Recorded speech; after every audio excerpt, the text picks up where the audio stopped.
ভিন্ন মতকে ঐক্যমতে আনার দায়িত্ব সরকারের, সরকার সেই দায়িত্ব পালন করছে না।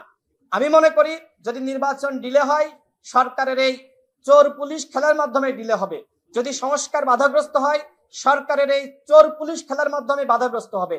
যদি গণহত্যার বিচারটা না হয়, সেটার জন্য সরকারকে দায় নিতে হবে। সরকার যদি শুরুতে সংবিধান স্থগিত করে আজকে এই সংস্কার আলোচনা করত, তাহলে এই ধরনের সমস্যা সংকট আমাদের পাড়ি দিতে হতো না। ঐক্যমত কমিশন আবারও রাজনৈতিক দলগুলোকে ডেকেছেন এবং সেই আহ্বানে সাড়া দিয়ে ফ্যাসিবাদ বিরোধী রাজনৈতিক দলগুলো আবারও ঐক্যমত কমিশনের সাথে আলোচনা শুরু করেছে।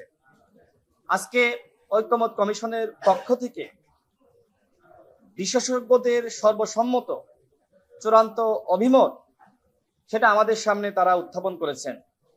তারা বলেছেন যে এটা একটা খসড়া অভিমত, এইটাই যে সরকারের পক্ষ থেকে চূড়ান্ত করা হয়েছে সেটি নয়, বরং দলগুলোর সামনে এটি পেশ করা হয়েছে আলোচনার জন্য যে আমরা এই বিষয়ে কি ভাবছি।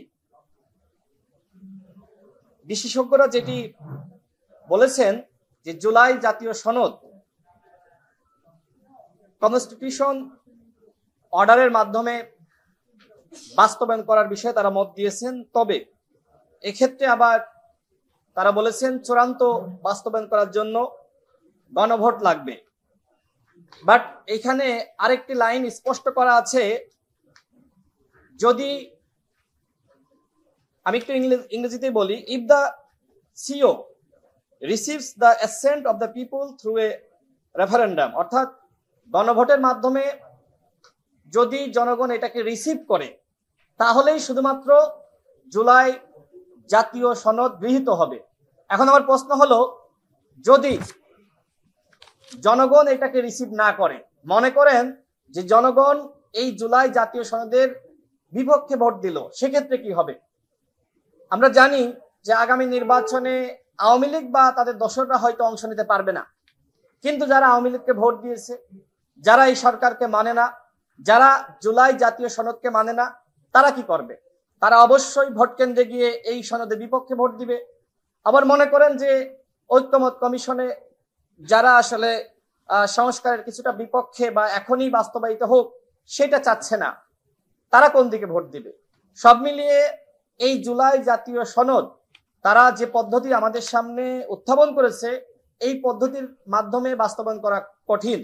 আমাদের দলের পক্ষ থেকে আমরা এবি পার্টির মতন মতামত দিয়েছি যে আমরা ফ্লেক্সিবল, সর্বসম্মতি ক্রমে সবাই যেটাতে একমত হয় আমাদের আপত্তি নাই। এর আগে 4টা বিষয় আমাদের সামনে হাজির করা হয়েছিল, অধ্যাদেশের মাধ্যমে, নির্বাহী আদেশে, গণভোটের মাধ্যমে, বিশেষ সাংবিধানিক আদেশ। আজকে তারা 3টাকে বাদ দিয়ে একটা সামনে হাজির করেছেন এবং বলছেন যে এইটা চূড়ান্ত মতামত দিয়েছে। তো আমার কাছে যেটি মনে হয় যে সরকারকে সিদ্ধান্ত নিতে হবে। রাজনৈতিক দলগুলো কোনোভাবেই একমতে আসতে পারবে না, সেই বাস্তবতা নাই। সরকার সেই জায়গায় যেটি করছে যে তারা বলটা যখন তাদের কোর্টে, তারা তাদের কাছে না রেখে তারা আবার আমাদের পায়ে বল দিয়ে দিচ্ছে, মানে আমরা আবার খেলি। এই যে দলগুলোর মধ্যে বিভাজন, আমার কাছে মনে হয় যে সরকার এটাকে উস্কে দিচ্ছে। সরকার চাইলে কিন্তু খুব সহজে একটা সিদ্ধান্তে তারা উপনীত হতে পারে। আমরা গত পরশুদিনের মিটিংয়ে যেটি হয়েছে, সেখানে বিএনপি, জামাত ইসলাম, গণ অধিকার পরিষদ, এনসিপি, গণতন্ত্র মঞ্চ, 12 দলীয় জোট, প্রত্যেকটা দলের পক্ষ থেকে, জোটের পক্ষ থেকে বলা হয়েছে যে আপনারা একটি আইনি ভিত্তি দাঁড় করান, আমাদের সামনে আপনারা সেই ভিত্তি উপস্থাপন করেন এবং আপনারা একটি সিদ্ধান্ত গ্রহণ করেন। কিন্তু সরকার মনে হচ্ছে দায় নিতে চাচ্ছে না, এই জন্য সরকার কোনো সিদ্ধান্ত গ্রহণ করতে চায় না। দেখেন, জনগণ কিন্তু গণ অভ্যুত্থানের মাধ্যমে বা বিপ্লবের মাধ্যমে এই সরকারের উপরে ম্যান্ডেট দিয়েছে রাষ্ট্র সংস্কার করার, গণহত্যার বিচার করার এবং একটি অবাধ সুষ্ঠু নিরপেক্ষ নির্বাচন জাতিকে উপহার দেওয়ার। কিন্তু সরকার জনগণের এই ম্যান্ডেটকে রক্ষা করছে না। সরকার এখন আমাদের সাথে আলোচনা করছে, কিন্তু আমরাই তো এদেশের জনগণের পুরোপুরি প্রতিনিধিত্ব করি না। এদেশের লাখো কোটি মানুষ, জনগণ কি চাই? জনগণ চাই সংস্কার, এবং ডক্টর মোহাম্মদ ইউনূসের নেতৃত্বাধীন সরকারকে জনগণ সবাই সমর্থন দিয়েছে। সুতরাং সরকার যদি সিদ্ধান্ত নিতে ব্যর্থ হয়, তাহলে এই সনদ কোনোভাবে বাস্তবায়িত হবে না। কারণ দলগুলো, আমি চ্যালেঞ্জ করে বলতে পারি, যারা আলোচনা করছি তারা কোনোভাবেই ঐক্যমতে পৌঁছানো সম্ভবপর নয়। হ্যাঁ, আমরা হয়তো আংশিক ঐক্যমতে আসতে পারি, কিন্তু শতভাগ ঐক্যমতে কি আমরা আসতে পারবো? এই যে 6 মাস আলোচনা হলো, কোনো মীমাংসা আসতে পারিনি, আবারও তৃতীয় দফায় সময় বাড়ানো হয়েছে। তার মানে আপনি কত সময় এইভাবে বাড়াইতে থাকবেন? এইভাবে যদি সময় বাড়তেই থাকে এবং নির্বাচন যদি ডিলে হয়, সেক্ষেত্রে তো আওয়ামী ফেসিবাদ, এই যে আমাদের ভিতরে যে ধরনের বিভাজন, এই বিভাজনের সুযোগে তারা ফিরে আসবে। সুতরাং আমরা সবার প্রতি আহ্বান রাখতে চাই, ছাড় দেওয়ার মানসিকতা অর্জন করেন। হ্যাঁ, আপনি বড় দল হতে পারেন, আপনি মাঝারি দল হতে পারেন, আপনি ছোট দল হতে পারেন, কিন্তু জনগণের স্বার্থে যদি আপনি ছাড় না দেন, তাহলে এই জনগণ কিন্তু আপনাকে প্রত্যাখ্যান করবে। জনগণের যে আকাঙ্ক্ষা, সেটি আপনাদেরকে বিবেচনা করার অনুরোধ জানাচ্ছে গণ অধিকার পরিষদ। সংস্কার, গণহত্যার বিচার, এই দুইটা বিষয়ে তরুণদের কিন্তু ঐক্যমত আছে।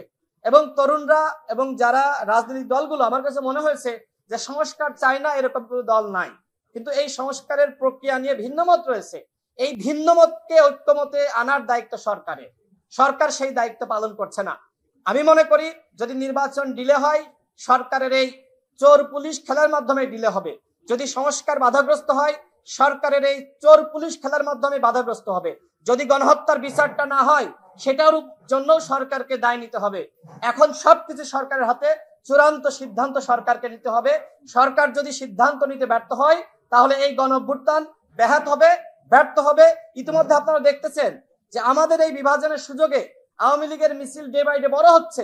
প্রধান উপদেষ্টা আমাদের প্রতি আহ্বান রেখেছেন যে আপনারা দলগুলো আলোচনা করেন, এবং এই 2 দিন কিন্তু আমরা অনানুষ্ঠানিক বিভিন্ন দলের সাথে আলোচনা হয়েছে এবং দেখেছি যে আমাদের ভিতরে আসলেই আমরা একমতে আসতে পারতেছি না। কেউ বলছে যে সুপ্রিম কোর্টের কাছে যাওয়ার কথা, মানে 106 অনুযায়ী সুপ্রিম কোর্টের কাছে একটা পরামর্শ নেওয়ার জন্য রাষ্ট্রপতির মাধ্যমে। দেখেন, এই সরকার কিন্তু সাংবিধানিক সরকার, এবং ওইভাবেই কিন্তু রাষ্ট্রপতি যখন সুপ্রিম কোর্টের কাছে পরামর্শ চেয়েছে, তার ভিত্তিতে সরকার গঠিত হয়েছে। আমাদের সামনে সব থেকে বড় ক্রাইসিস হলো যে এই সরকার একদিকে সংবিধান অর্ধেক মানছে, অর্ধেক মানছে না। এই কারণে বড় সমস্যা বা সংকট হয়েছে। সরকার যদি শুরুতে সংবিধান স্থগিত করে আজকে এই সংস্কার আলোচনা করত, তাহলে এই ধরনের সমস্যা সংকট আমাদের পাড়ি দিতে হতো না। আমি সর্বশেষ আবারও বলতে চাই, সরকারকে সিদ্ধান্তে উপনীত হতে হবে।